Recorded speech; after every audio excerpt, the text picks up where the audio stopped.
Hi, Julie Duffy here, helping you tell stories, be human and sell stuff. In the previous video, I showed you how I went about adding a story and adding color to this email while never losing sight of the fact that I was trying to solve a problem for my audience. Today, I want to talk about how I took that original email and turned it into something that was much tighter and easier to scan and really helped people to get the information they needed from that story, including imagery and emotion, and move them quickly through my email so they could get on with their day without losing any of the impact. Here are some of my editing secrets that you can take and use in your own work. Remember one of these tips from today and your emails will be immediately improved. The fewer words you can use, the better, because people are in a hurry and they won't read long, complicated sentences. We talk in long, complicated sentences, and that's fine because you've got the tone of my voice to tell you what's interesting. None of that's happening on the page. What we do as communicators is we make it as easy as possible for the reader, for the audience to take in what we're saying by giving them the most punch without wasting their time. So here I have 11 words. The camera showed a grainy picture of the astronaut. I don't need all those words. I can cut out the camera showed. Obviously, if it's a grainy picture, it's coming from a camera. The camera showed is not necessary. So the grainy picture. And then I need to add in showed. I don't need a picture of the astronaut. I've just got showed an astronaut backing down the ladder. We've lost 5 words out of 11 there. So I've got 6 words left. This line is shorter when you look at it on the page. So now we've got the grainy picture showed an astronaut backing down a ladder and placing his boot on the Martian dust. I still have to change this to moon dust. That's still a lot of words, but I want to reinforce the image. So I'm choosing my words carefully. We don't need the camera. We've got a grainy picture. But we do need the boot because it's the action, it's the visual that's going to be in their heads. So that's how I made that choice. This time, nobody outside Mission Control was watching events on live T, and I ended up changing outside to accept because outside was confusing people because it's not literally outside. Events on live TV adds accuracy. We don't actually need events on live TV, so we can cut that out.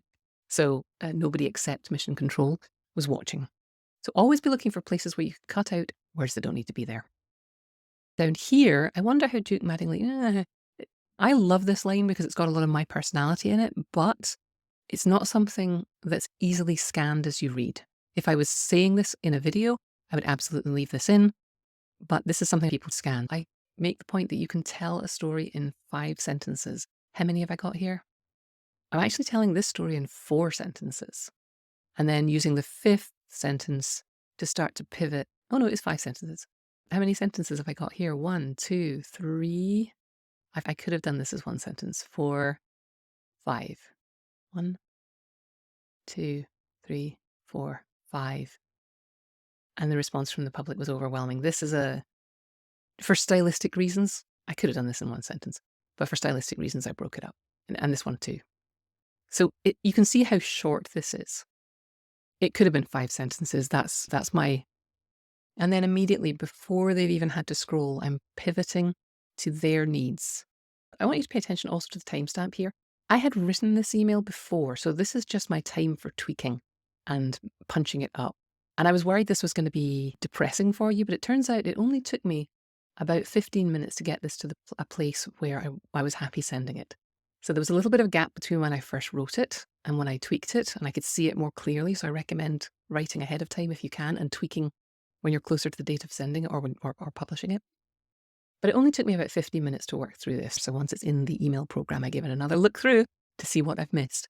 And but this took me as much time to do as it's taken me to explain to you. So this took me 15 minutes to tweak. Now I'm practiced at this, but you can practice this too, especially when some of those tricks, like putting in an image, cutting out the extra words, thinking about scannability, and making sure that you pivot to the pain of your client. Keep the story as short as possible. So that's how I turned a story about a not very famous moon mission relative to some of the other moon missions and turned it to the audience to get them to engage more with me, to take an action, to download this workbook, get them into a nurture sequence and let them get to know me better as a human so that we could figure out if we want to work together. If you're interested in seeing how this email compares with an email that was very transactional, information only, come over to julieduffy.com/click and I'll send you the clickable content report, which compares and contrasts this and another email and demonstrates to you the difference it makes. And hopefully I will have convinced you that it's worth the 15 minutes it takes to add a story, make it better, and connect on a human level with your audience.